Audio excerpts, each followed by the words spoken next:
mungkin karena mahasiswa dan masyarakat kita harus menyesuaikan itu.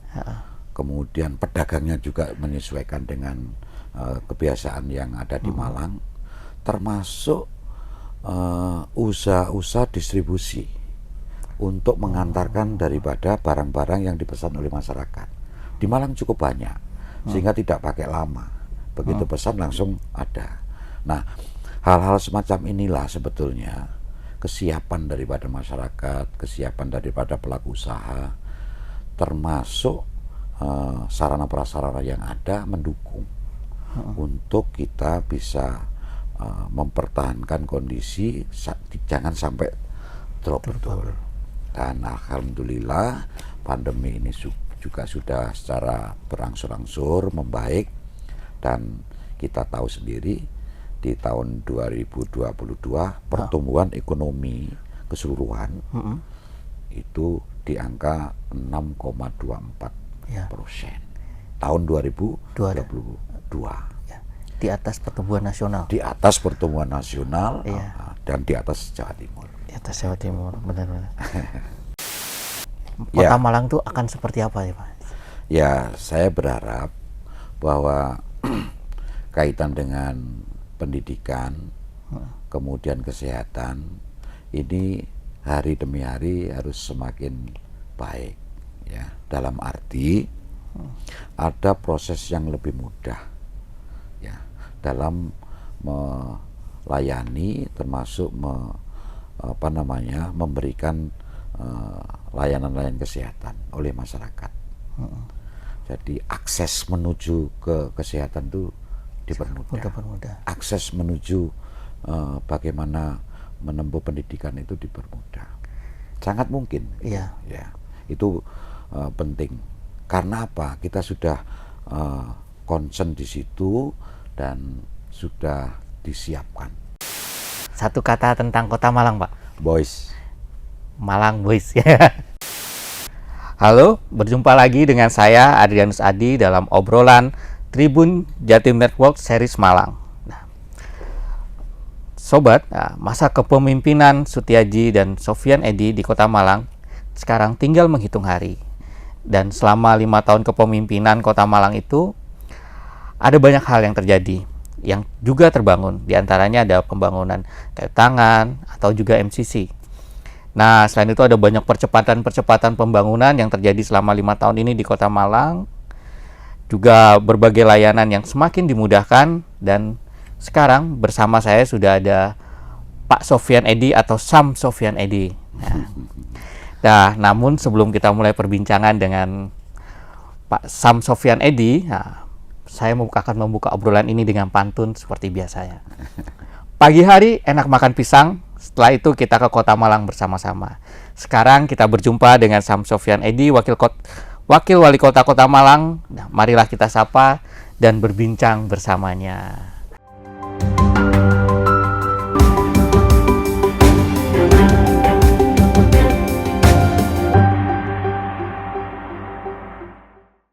Apa kabar nih, Sam? Alhamdulillah.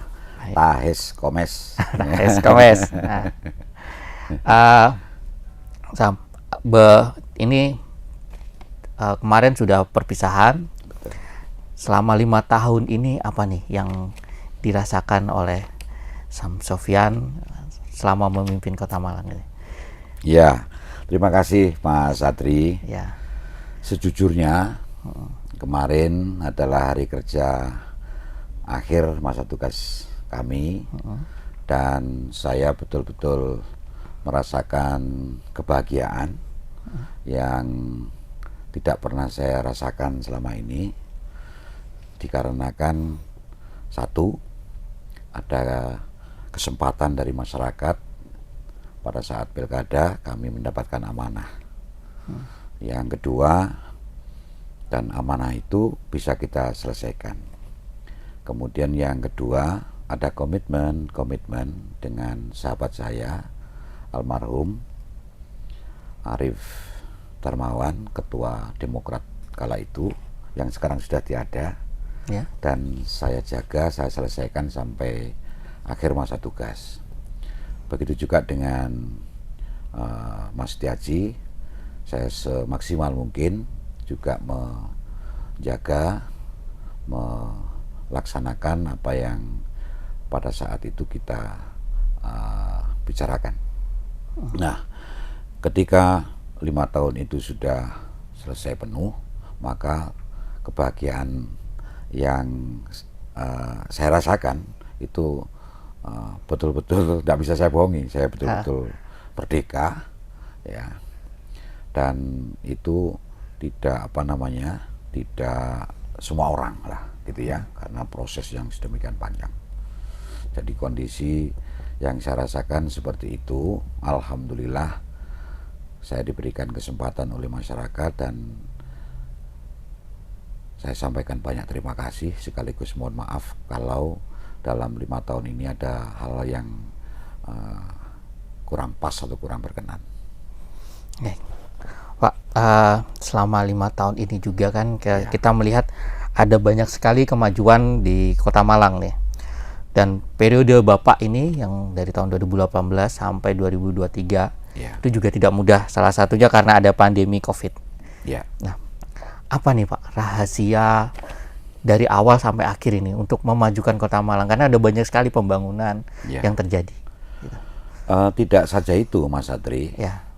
Kami masuk di tahun 2018 dan sebelumnya diawali oleh sebuah peristiwa yang kita semua tahu, ya, peristiwa yang terjadi di DPRD maupun di eksekutif yang pada akhirnya menjadi berita besar tingkat nasional itu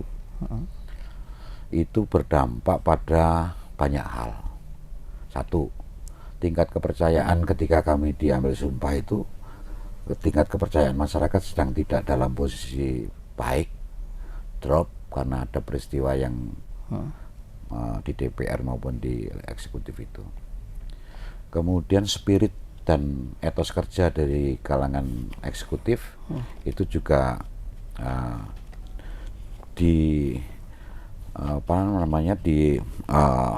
semacam di latar belakangi dengan kejadian itu, dan banyak hati-hati, cenderung takut malah.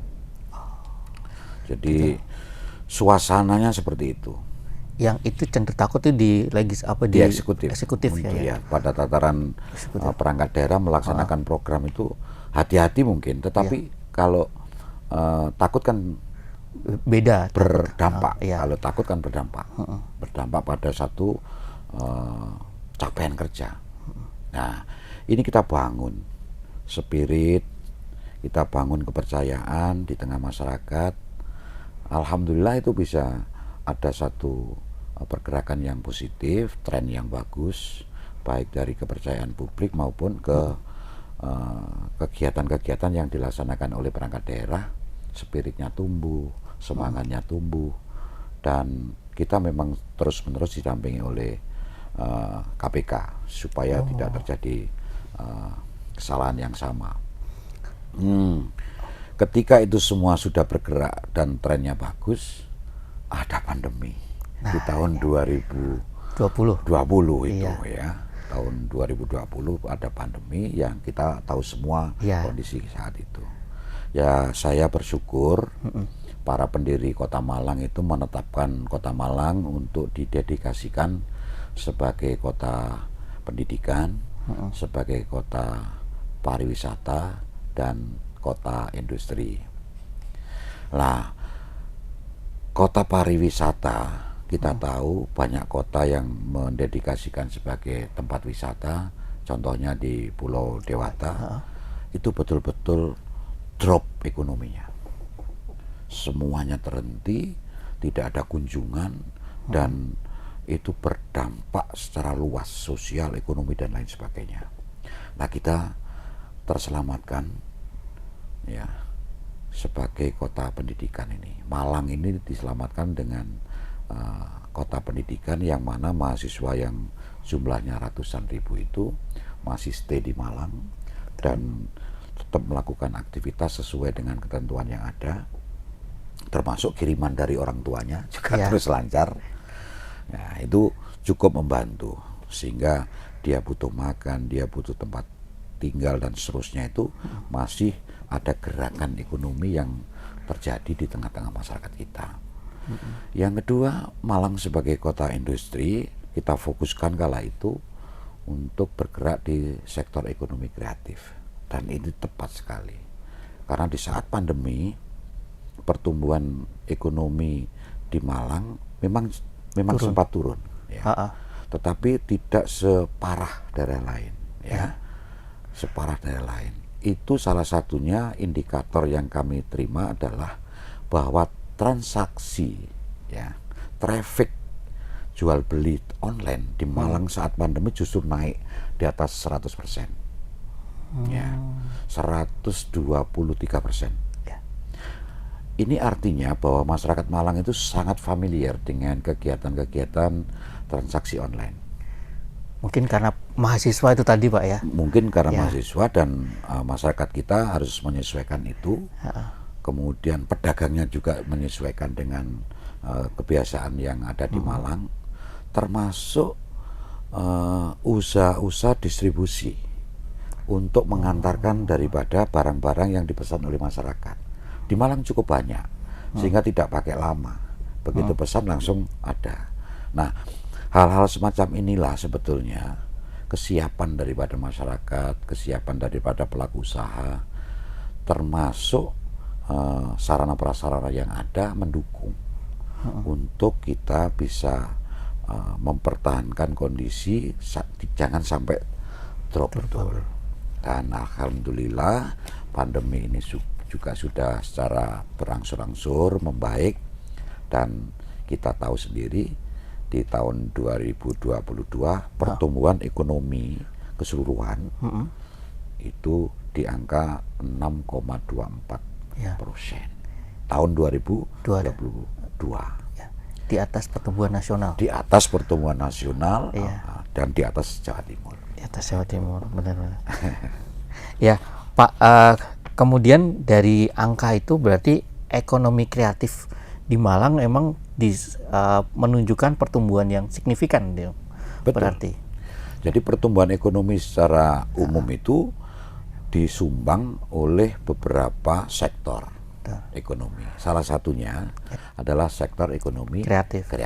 Karena di data saya itu peningkatannya sampai 10% di tahun 2022. Jadi ketika kita concern di ekonomi kreatif, ternyata betul di situ banyak sektor anak-anak muda yang bergerak di sektor ekonomi kreatif, dan akhirnya faktanya menyumbang 10% lebih daripada pertumbuhan ekonomi secara umum. Nah, Pak, ini masih tersangkut terkait COVID juga ya. Saya melihat kan Pak Sofyan Edy juga banyak peduli dengan koperasi. Ini bagaimana Pak kehidupan koperasi sebenarnya di saat COVID-19 ya Pak? Jadi saya pelajari betul ini masalah koperasi ini. Perilaku masyarakat pada saat pandemi ini kan harus kita pelajari, sehingga sisi dan sektor mana saja yang harus kita kuatkan. Saya terjun langsung ke koperasi-koperasi yang ada di Malang. Ternyata masyarakat kita ini cenderung memanfaatkan daripada fasilitas yang ada di koperasi. Fasilitas yang saya maksud adalah proses peminjaman daripada biaya-biaya untuk kebutuhan sehari-hari. Ketika mereka harus kerja di rumah, ketika semua kegiatan dihentikan, dan proses BLT juga menunggu waktu, administrasi, pendataan, dan anggaran, dan lain sebagainya. Maka untuk kebutuhan sehari-hari, masyarakat ini memanfaatkan jasa koperasi. Karena koperasi ini cukup fleksibel, tidak saklek, tidak kaku. Ya. Pada saat kebutuhan sehari-hari harus dipenuhi, mereka pinjam koperasi, dan pada saat harus mengembalikan pun fleksibel.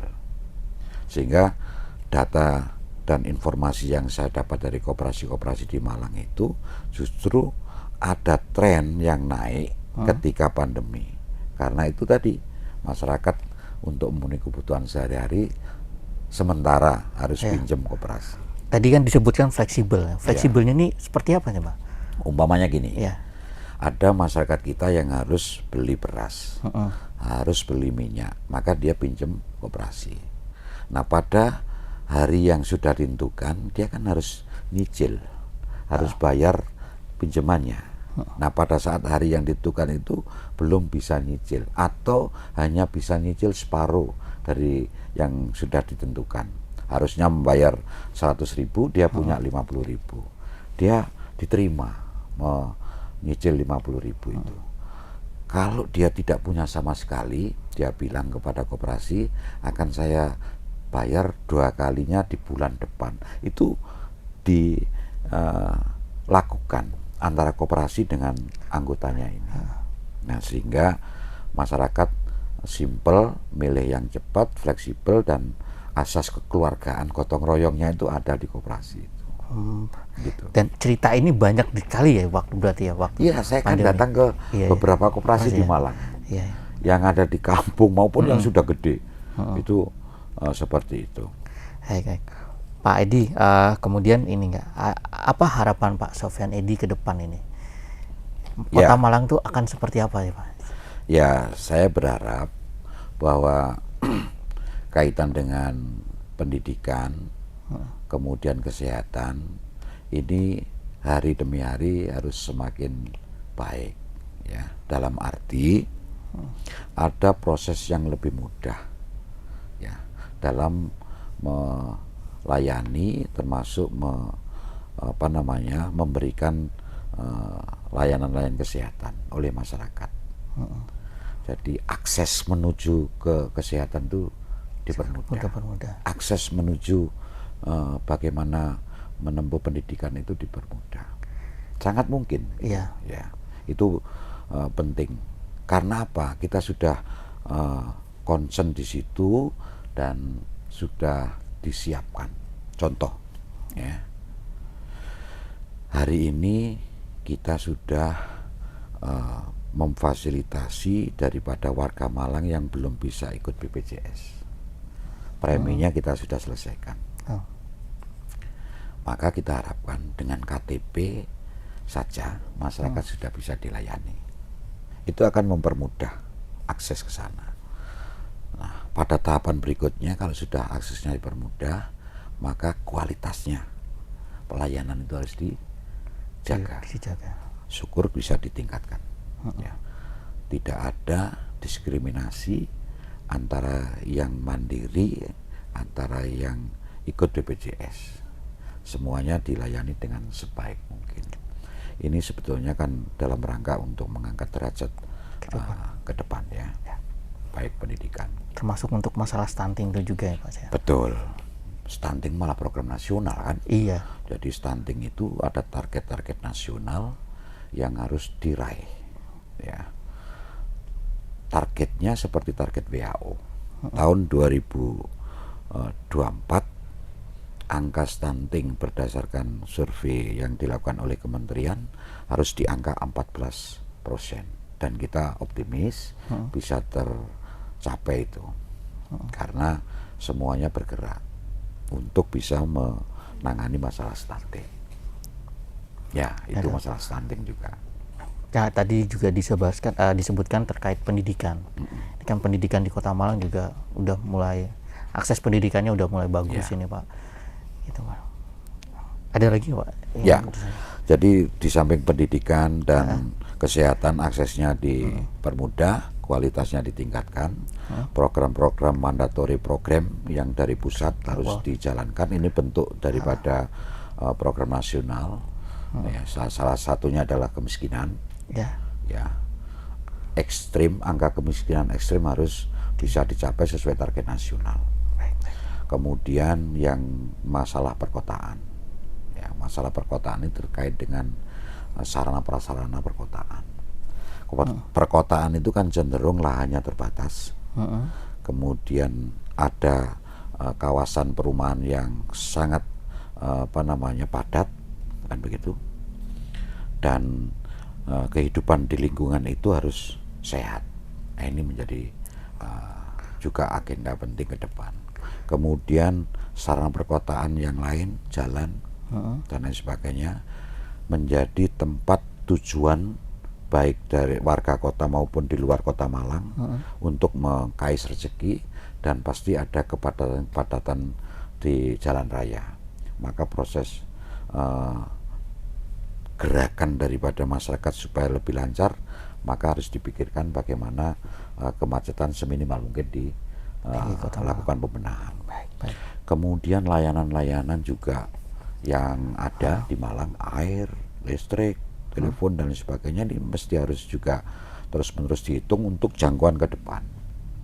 Ini saya kira kebutuhan yang perkotaan, karena tidak bisa tidak itu. Kalau tidak disiapkan jauh-jauh hari akan menjadi bom waktu. Nah, yang lebih penting adalah walaupun kita kawasan perkotaan, tetapi kita mesti harus tetap ya memelihara, merawat dan menumbuhkan budaya yang memang dimiliki oleh warga Malang. Ya. Warga Malang dengan kondisinya yang seperti kita ketahui bersama, ada keterbukaan, ya toh, ada gotong royongnya, kadang-kadang melebihi cintanya terhadap kotanya itu melebihi apapun ya anak-anak Malang ini. Ini adalah satu potensi yang harus terus dijaga, harus tetap dirawat. Ya, cinta damai ini harus tetap dirawat, karena kita boleh yang namanya maju menjadi kota besar, metropolitan dan lain sebagainya, tapi jangan sampai kehilangan daripada budaya, akar, dan jati diri arek-arek Malang. Maka ini juga menjadi bagian penting dalam satu proses pembangunan ke depan.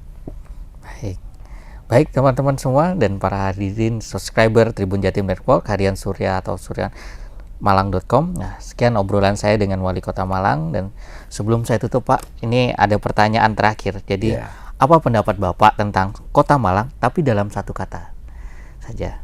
Nah, udah dipikirkan Pak? Satu kata Kota Malang. Nah, ini. Aja Pak. Oke ya.